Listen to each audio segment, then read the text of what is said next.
जनसंवाद न्यूज, सत्य आणि विश्वासाची बातमी। मुरबाड तालुक्यातील सरळगावच्या साई दरबार हॉटेलचे मालक महेंद्र हरड यांना गावगुंडांकडून लाकडी दांडक्यांनी बेदम मारहाण करण्यात आली आहे। हा सर्व प्रकार सीसीटीव्ही कॅमेऱ्यात कैद झाला असून या प्रकरणी मुरबाड पोलीस ठाण्यात तिघांविरोधात गुन्हा दाखल करण्यात आलाय।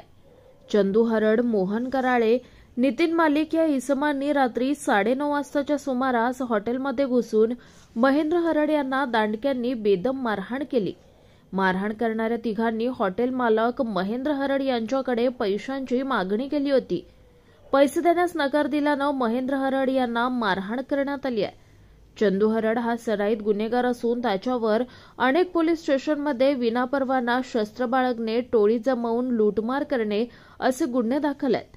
चंदू हा सरळगाव परिसरात टोळी तयार करून दमदाटी करून दहशत निर्माण करण्याचा प्रयत्न करत असल्यानं त्याच्या विरोधात मोक्का कायद्याअंतर्गत कारवाई करण्याची मागणी केली जाते।